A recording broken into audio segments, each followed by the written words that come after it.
नमस्कार दोस्तों, आपका स्वागत है हमारे YouTube चैनल में जिसका नाम है excelexperthack.com। आज हम देखने वाले हैं कि किस तरीके से हम स्लाइसर का इस्तेमाल करके अपना कॉम्प्लेक्स से कॉम्प्लेक्स डेटा अच्छी तरह से फिल्टर आउट कर सकते हैं। तो चलिए शुरू करते हैं। यहाँ पे हमने एक पिवोट टेबल बना के रखा हुआ है आपके सहूलियत के लिए। अगर आपको जानना है कि किस तरीके से आप अपने डेटा से पिवोट टेबल बना सकते हैं तो आपको इसकी लिंक डिस्क्रिप्शन बॉक्स में मिल जाएगी, जिसमें हमने बहुत अच्छी तरीके से एक्सप्लेन किया है कि किस तरीके से हम पिवोट टेबल बना सकते हैं। इस डेटा को स्लाइसर में डालने के लिए हमने 3 भागों में विभाजित किया है। एक है बिजनेस यूनिट, दूसरा है स्कोप और तीसरा है असाइन टू। जैसे बिजनेस यूनिट में कुछ अलग अलग डिपार्टमेंट्स के नाम हमने डाले हुए हैं, जैसे defence department, fixer department, machine, manufacturing and paint shop. इन डिपार्टमेंट्स के हमने उसमें नाम डाले। अगर मैं डिफेंस पे क्लिक करता हूँ तो डिफेंस का डेटा अपने आप पिवोट टेबल में फिल्टर हो रहा है।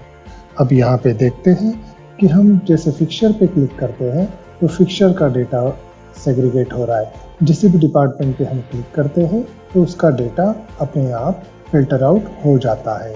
अगर हमें मल्टीपल डिपार्टमेंट्स लेने हैं, एक से ज़्यादा डिपार्टमेंट का डेटा एक साथ देखना है, तो हमें कंट्रोल की दबा के रखनी है अपने कीबोर्ड पे और अलग अलग डिपार्टमेंट को सिलेक्ट करना है। तो आप देख सकते हो जैसे कि machine tool design, manufacturing, machining, paint shop, data डेटा अपने आप इसमें आ गया है। इन सबको कैंसिल करने के लिए या फिर डीसिलेक्ट करने के लिए आप इस आइकॉन को क्लिक करेंगे तो ये डीसिलेक्ट हो जाएगा। अगली बार देखते हैं कि स्कोप में क्या होता है। तो स्कोप के हिसाब से जैसे किसी डिपार्टमेंट का स्कोप डिज़ाइन है उसमें सिर्फ, तो हम डिज़ाइन पे क्लिक करते हैं डिपार्टमेंट के साथ साथ, तो ये उसको भी फिल्टर आउट करता है।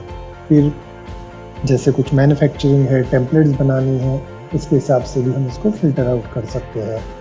और असाइन टू मतलब आपके जो रिसोर्सेस रहेंगे उनके नाम इसमें मेंशन है।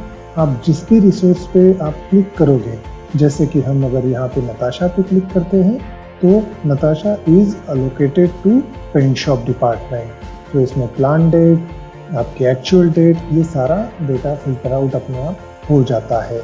तो इस तरीके से हम at the end of video जानेंगे कि अलग अलग रिसोर्सेज पे, स्कोप पे, बिजनेस यूनिट पे क्लिक करने से हमें कितने जल्द ही डेटा इसमें फिल्टर आउट हो जाता है।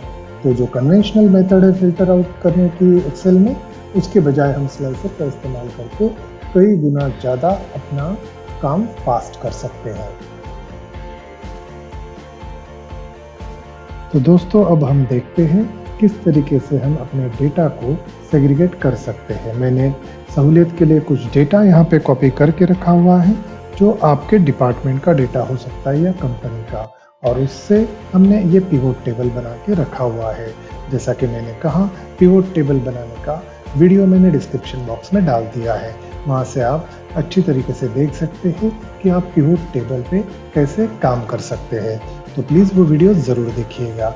अभी ये पिवोट टेबल बनने के बाद हम स्लाइसर की तरफ मुड़ेंगे और अभी इसमें हम इंसर्ट में जाएंगे और स्लाइसर पे क्लिक करेंगे। जैसे ही हम स्लाइसर पे क्लिक करते हैं तो इंसर्ट स्लाइसर करके एक विंडो ओपन होता है जिसमें सारे ऑप्शन दिए गए हैं।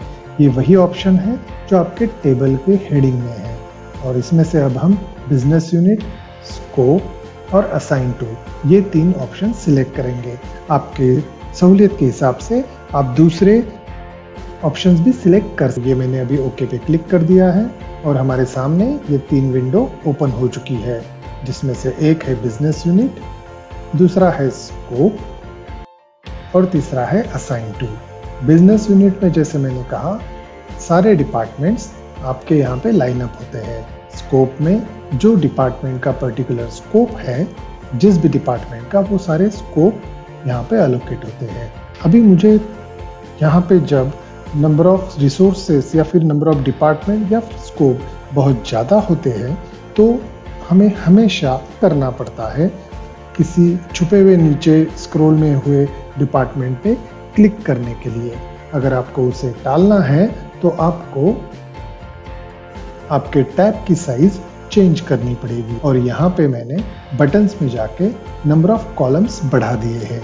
अगर मैं नंबर ऑफ कॉलम 3 कर देता हूँ तो आप देखते हो तीनों टैब में टैब्स की 3 कॉलम बन चुकी है। अब जहाँ पे 3 कॉलम की ज़रूरत है वहाँ पे मैं रखूँगा। अब अगले वाले 2 स्लाइड्स में मुझे 2 कॉलम की ज़रूरत है तो मैंने 2 कॉलम कर दिए हैं और इस तरीके से मैं अपना डेटा भी मैनेज कर लेता हूँ। अब देखते हैं कि इन तीनों को अलाइन कैसे करते हैं। तो ये अलाइंस के ऑप्शन है जिसमें मैं लेफ्ट राइट सेंटर सारा अलाइनमेंट कर सकता हूँ।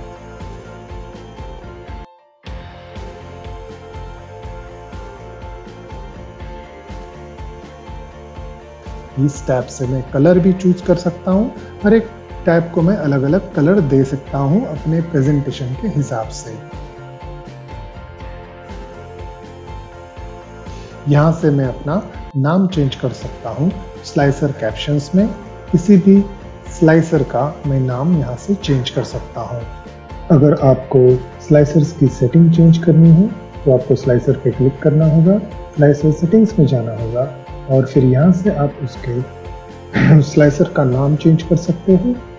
आप उसकी प्रॉपर्टीज को हाइड कर सकते हो या शो कर सकते हो। जैसे कि अभी कई बार ये होता है कि आपके बिजनेस यूनिट में, स्कोप में, असाइन टू में डेटा है बट आपने आगे डेटा डाला नहीं है अगले टैब्स में या अगले सेल्स में, तो उस समय भी आपके स्लाइसर्स कुछ ब्लैंक टैब्स आपको दिखाते हैं।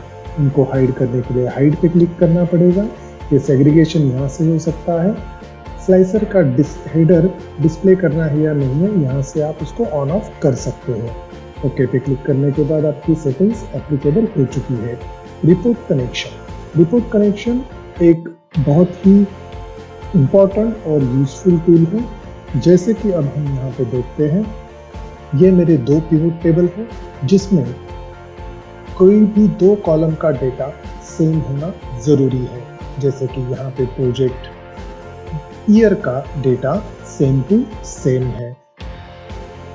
अब मैं जब स्लाइसर पे जाता हूँ और ये स्लाइसर मैं डिलीट कर देता हूँ अपना पहला वाला, और अभी मैं फिर से सिलेक्ट करके नया वाला स्लाइसर आपके लिए लेता हूँ। स्लाइसर पे क्लिक करने के लिए इंसर्ट पे जाएंगे, स्लाइसर पे क्लिक करेंगे, project year and then okay. अब ये 2020 एंड 21 है। अब जब मैं इस पे 2020 पे क्लिक करता हूँ तो सिर्फ पहला वाला पिवट टेबल सेग्रीगेट हो रहा है और दूसरा वाला नहीं। इसकी वजह यह है कि ये दोनों टेबल अब तक कनेक्शन में नहीं है। इनको कनेक्ट कैसे करना है, तो हम जाएंगे स्लाइसर में, रिपोर्ट कनेक्शन, तो अपने आप यहाँ पे दूसरा पिवट टेबल आ जाएगा। दूसरे पिवट टेबल पे अगर आप क्लिक करते हैं उस रिपोर्ट कनेक्शन में जाके तो ये अपने आप दोनों पिवट टेबल कनेक्ट हो जाते हैं। ओके पे क्लिक कीजिए। अब जब आप किसी भी ईयर पे क्लिक करेंगे तो दोनों टेबल एक साथ सेम डेटा दिखाना शुरू कर देंगे। तो ये बहुत ही यूजफुल टूल है मेरे दोस्तों। तो आगे जाते हैं। यहाँ से आप, जैसे मैंने पहले भी बताया, आप स्लाइसर के अलग अलग स्टाइल या कलर चेंज कर सकते हैं। यहाँ से स्लाइसर को अन्य स्लाइसर के हिसाब से आगे या पीछे आप इसको कर सकते हैं।